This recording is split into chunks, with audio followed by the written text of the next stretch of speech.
Nero, the fifth and final emperor of the Julian-Claudian dynasty, used the resources of the mighty Roman Empire for his own indulgences, and no one could stop him. Johnny Wilkes profiles one of the top candidates for the unenviable title of Rome's worst ruler. Perhaps the most infamous of Rome's emperors, Nero Claudius Caesar ruled Rome from 54 Anno Domini until his death by suicide 14 years later. He is best known for his debaucheries, political murders, persecution of Christians, and a passion for music that led to the probably apocryphal rumor that Nero fiddled while Rome burned during the Great Fire of 64 Anno Domini. Nero's murderous path to power. Born Lucius Domitius no Barbus, Nero took his familiar name when he was adopted at age 13 by his great-uncle, the Emperor Claudius, his father, Gnaeus Domitius no Barbus, who died when the future emperor was only 2. Nero's mother, Agrippina the Younger, had married Claudius after arranging the death of her second husband, and was the driving force behind her son's adoption. She arranged for Nero to wed Claudius' daughter Octavia in 53, further sidelining the emperor's son Britannicus. Upon Claudius' sudden death in 54, classical sources suggest Agrippina fed him poisoned mushrooms. The 17-year-old Nero ascended the throne. In his first 5 years as emperor, Nero gained a reputation for political generosity, promoting power sharing with the Senate, and ending closed-door political trials. Though he generally pursued his own passions and left the ruling up to 3 key advisors, the Stoic philosopher Seneca, the prefect Burrus, and ultimately Agrippina. Eventually Seneca encouraged Nero to step out from his domineering mother's shadow. She turned against him, promoting her stepson Britannicus as the true heir to the throne, and protesting Nero's affair with his friend's wife Poppaea Sabina. But Nero had learned his mother's lessons well. Britannicus soon died under dubious circumstances, and in 59, after a failed plot to drown her in a collapsible boat, Nero had Agrippina stabbed to death in her villa. The Empress Octavia was exiled and executed, and in 62 Nero and Poppaea were married. 3 years later, in what the Roman historian Tacitus described as a casual outburst of rage, Nero killed Poppaea with a single kick to her belly. Nero, the artist and the fire. Following his mother's death, Nero gave himself fully to his long-standing artistic and aesthetic passions. At private events beginning in 59, he sang and performed on the lyre, and encouraged members of the upper classes to take dancing lessons. He ordered public games to be held every 5 years in Rome, and trained as an athlete himself, competing as a charioteer. His most lasting artistic legacy, though, was his recreation of Rome following the fire that destroyed most of the city.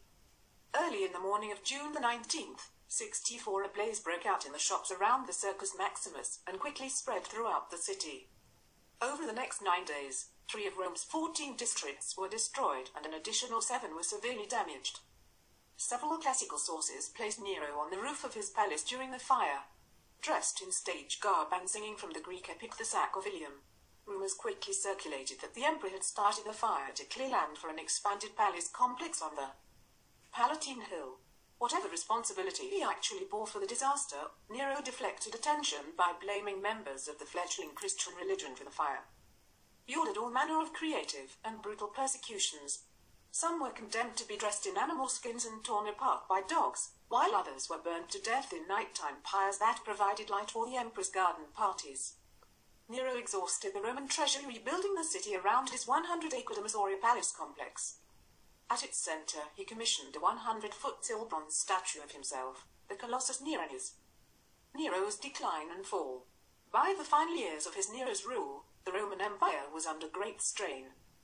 Reconstruction costs in Rome, revolts in Britain and Judaea, conflicts with Parthia, and rebuilding expenses in the capital forced him to devalue the imperial currency, lowering the silver content of the denarius by 10% in 65. A high-level conspiracy to assassinate the emperor emerged, leading Nero to order the deaths of a prefect and several senators and officers. The emperor's old advisor Seneca was caught up in the affair and forced to commit suicide. With things falling apart at home, Nero took an extended tour of Greece, where he gave himself to music and theatrical performance, drove a chariot in the Olympic Games, announced pro-Hellenic political reforms, and launched an expensive and futile project to dig a canal across the Isthmus of Corinth. Upon his return to Rome in 68, Nero failed to respond decisively to a revolt in Gaul, prompting further unrest in Africa and in Spain, where the governor Galba declared himself legate of the Senate and Roman people. Soon the Praetorian Guard declared allegiance to Galba, and the Senate followed suit, declaring Nero an enemy of the people. Nero attempted to flee, but upon learning that his arrest and execution were imminent, he took his own life. 50 years later, the historian Suetonius reported Nero's final lament, "What an artist dies in me." Nero's legacy. In the centuries followed his reign, the name Nero would become a byword for debauchery, misrule and anti-Christian persecution. In the short term, his demise marked the end of the Julian-Claudian dynasty, which had ruled Rome since 27 BC. It would be 30 years before Rome had another emperor, Trajan, who would rule as long as Nero had. Nero's death was followed by the chaotic Year of the Four Emperors, which the Roman historian Tacitus described as a period rich in disasters, even in peaceful of horrors. So while many of Nero's contemporaries celebrated his death, others looked back on the pomp and celebrations of his reign with nostalgia.